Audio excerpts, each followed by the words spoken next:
What's up, guys? It's Josh back with another video, and today I want to cover the Log4j vulnerability. So let's get into it.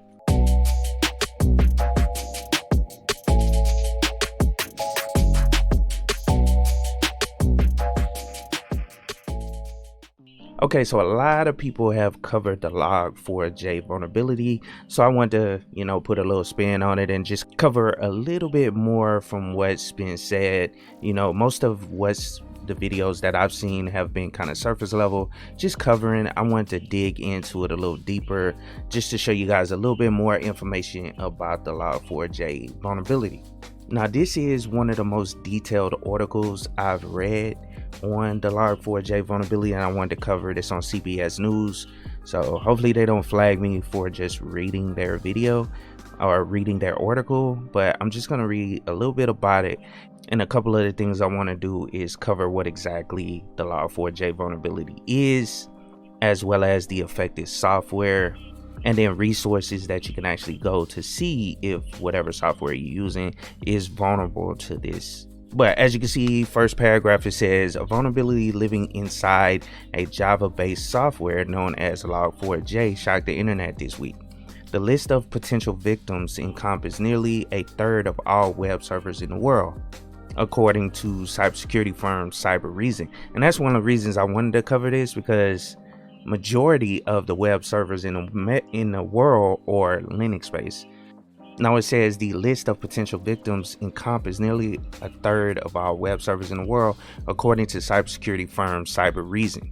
Twitter, Amazon, Microsoft, Apple, IBM, Oracle, Cisco, Google, and one of the world's most popular video games, Minecraft, which is very interesting because I went on and shut down a Minecraft server I had sitting on my network for my son, just to prevent that server. It was all in a virtual machine, but I didn't want to leave anything, kind of vulnerable out there, especially when it comes to something that's not being used. I set up that Minecraft server for my son to actually use with his friends, but it got to the point where it wasn't being used because I couldn't figure out how to put all the themes and all that stuff that you could put on Minecraft servers or custom Minecraft servers. So they kind of got tired of it and just left it. Started going and using other Minecraft servers out there that have the skins and all the different stuff on it. So since it wasn't being used, just went out and deleted it. But it says Minecraft counts themselves among the slew of tech and industry giants running the popular software code that US officials estimate have left hundreds of millions of devices exposed. Now it says by Friday, more than 3 million or 3.7 million hacking attempts had been made to exploit the vulnerability, according to the leading cybersecurity firm Checkpoint, with more than 46% conducted by known malicious groups, which is super interesting because it's just like, wildfire. You know what I'm saying? Once somebody finds out about a vulnerability and it gets put out there, then a lot of these malicious groups will hop right on the bandwagon, try to create something to hack and exploit that vulnerability. Now if we go down a little further, it says Gene Esterly, head of CISA, which is Cybersecurity and Infrastructure Security Agency, called it the most serious flaw she has seen in her decade-long career. Now it says cybersecurity firms now warn that ransomware criminals and hackers linked to foreign governments have already attempted to exploit the vulnerability to gain access to target computer systems. Now it says US officials say civilian federal agencies are very likely utilizing products with the embedded vulnerability. It says here's what you should know. What is Log4j? And I'll just read this first paragraph, but it says Log4j is a programming code written in Java computer language and created by volunteers within the Apache Software Foundation to run across a handful of platforms. And the crazy part about it, it covers all, platforms. This vulnerability can be found in Mac OS, Windows, and Linux. It says the free and open source software creates a built-in log or a record of activity, like a diary, that software developers can use to troubleshoot problems and track data within their programs. And that's super true, because whenever you're building out an application, logs are very important in order to troubleshoot the issue and build the application correctly. And I've used logs to troubleshoot. If you've been around Linux or use Linux, you know, logs are very important when it comes to tracking down where an issue lies so you can correct it. But that's basically what they're saying. But it says it's and utilities and the fact that it's free have spread the logging library to all corners of the internet, according to cybersecurity experts. It says logging is critical in everything we do because this library is used by most web services in the world. It means that most web services are vulnerable to attack, says Sergio Quartarian, Vice President of Threat Intelligence of top cybersecurity firm Dragos said. Now, I wanted to go down here. It says, when did the attack start? So it kind of was alerted. It says November 24th of the vulnerability after a member of Alibaba cloud security team discovered it. But late last week, an unusual warning sent shockwaves through the cybersecurity community staff after makers of the sandbox video game Minecraft shared the vulnerability in a blog post, alerting gamers that hackers had identified a flaw in their game that could use to infiltrate their computers. The staff also released a patch, but cybersecurity experts quickly discovered that the vulnerability at fault was embedded in widespread software tools used for more than just virtual world building. So that's basically when they detected it. And then now, how are hackers exploiting this? US officials say that they have not yet observed highly sophisticated attacks from nation state actors. It has largely been low-level activity such as crypto miners. CISA Executive Assistant Director Eric said Tuesday, but we do expect that adversaries of all sorts will utilize this vulnerability to achieve their strategic goals. And it also says Microsoft updated its blog Tuesday to report that state-backed hackers from China, Iran, North Korea, and Turkey have tried to capitalize on the Log4j flaw.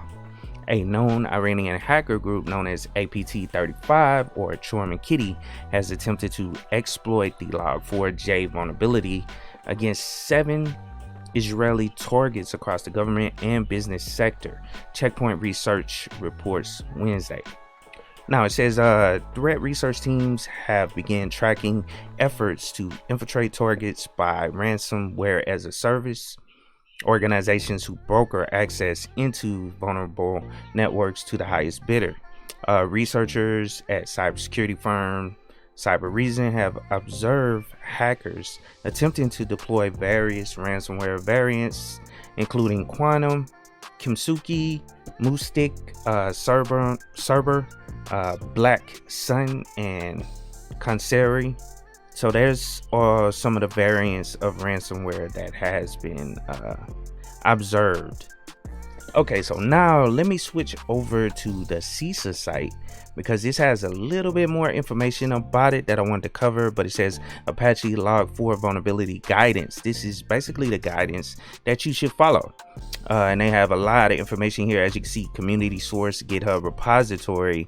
And I'm not going to go through this whole thing. I just wanted to read these 4 points. But it says on December 10th, 2021, Apache released this version of Java 8.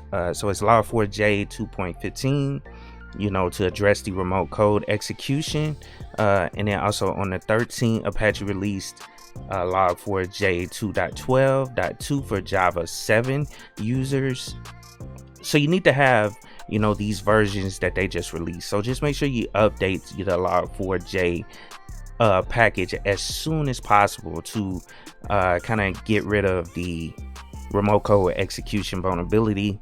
And then right here, December 18th, they released another version for Java 8 users to address denial of service, which I was interested in, and that's why I wanted to show you this, because that wasn't even talked about in a lot of the major news articles, that there is a denial of service vulnerability as well. Now, as far as vendors, I'll bring up the actual page for the vendors in a second. But here you go, right here. It basically says affected organizations. So you can go to the GitHub page and look at the repository that stores all the vendors and breaks it out and lets people know if there are updates for fixing this. Now, one other thing I wanted to bring up was the organization, urges you to review and monitor the Apache Log4j security vulnerability web page for updates and mitigation guidance. So if we look over here, that's what I have up, and this breaks it all down for you, so you can read this at your convenience. And then also, as always, I'll put the links down in the description of the video so you guys can check this out for yourself.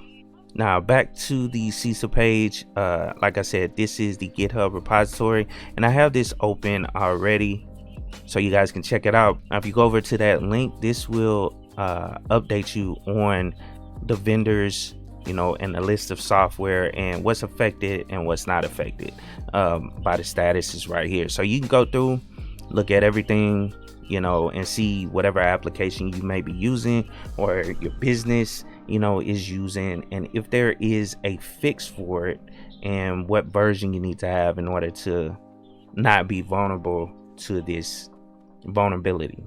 So I hope you guys enjoyed the video. Please like, share, and subscribe to the channel. If you have any questions about this, I'm not a cybersecurity professional, but I do follow a lot of these vulnerabilities and malware and ransomware, and so you guys can stay up to date. And I hope this helps you guys or helps anybody. I know there's plenty of videos out here you can watch on this topic. I just want to kind of cover a little bit more than what I've seen in other videos, by at least giving you the resources in order to find out if your organization may be vulnerable to this vulnerability.